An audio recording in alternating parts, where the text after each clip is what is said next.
মান্দাই আইএস-এর অন্তর্গত রায়কানাই junior basic স্কুলে পানীয় জলের সমস্যা দীর্ঘ প্রায় 14 বছর যাবৎ। বাম রাম 2 আমলে স্কুলটির একই দশা। আজও নেই পানীয় জল। ডিডব্লিউএস-কে জানিয়েও কাজের কাজ কিছুই হয়নি। স্কুলের এক শিক্ষক এই বিষয়ে বলেন, 2009 সালে স্কুলটি শুরু হয়েছিল, তার কিছুদিন বাদেই বিদ্যুতের লাইন কেটে দেওয়া হয়। আজ পর্যন্ত নেই বিদ্যুতের লাইনও, যার কারণে পানীয় জলের সমস্যাও আর সমাধান হয়নি। এই বিষয়ে তিনি একাধিকবার ডিডব্লিউএস-কে জানালেও ডিডব্লিউএস-এর বিদ্যুৎ নেই এই অজুহাত দেখিয়ে আজও পানীয় জল থেকে বঞ্চিত করে রেখেছেন স্কুলটিকে। ছাত্রছাত্রীদের টয়লেট যেতে হলে স্কুল থেকেই পাঠিয়ে দেওয়া হয় বাড়িতে, এবং টয়লেট সেরে তারা পুনরায় আসে স্কুলে। এই হলো রাজ্যের বিকাশের আসল চেহারা। বিশেষ করে জনজাতি এলাকাগুলির বিকাশ কিংবা উন্নয়ন কোনোটাই যে হচ্ছে না তা আবারও প্রমাণিত।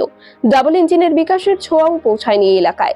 এখন দেখার বিষয়, বিদ্যুৎ মন্ত্রী রতনলাল নাথের বিদ্যুৎ দপ্তর, ডিডব্লিউএস এর মন্ত্রী সুশান্ত চৌধুরীর দপ্তরের দৃষ্টি এই স্কুলটির দিকে কবে নাগাদ যায় এবং এই সমস্যা কবে নাগাদ সমাধান হয়।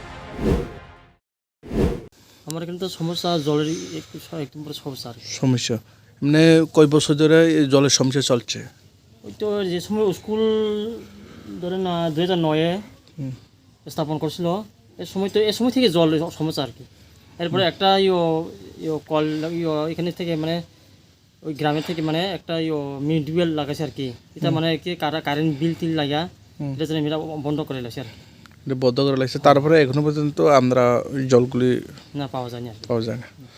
তারপরে শিশুরা যদি টয়লেটে যদি যায়, তারপরে এই পানীয় জলে না কিভাবে আপনারা তো মাঝে মাঝে ডাইরেক্ট বাড়ির পাঠিয়ে আবার আইপুর আর কি স্কুলে।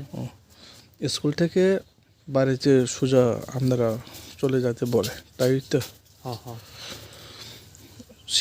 শিশুরা কয়জন আছে? ছাত্রছাত্রীরা কয়জন আছে? 7 জন। হ্যাঁ। মাস্টাররা?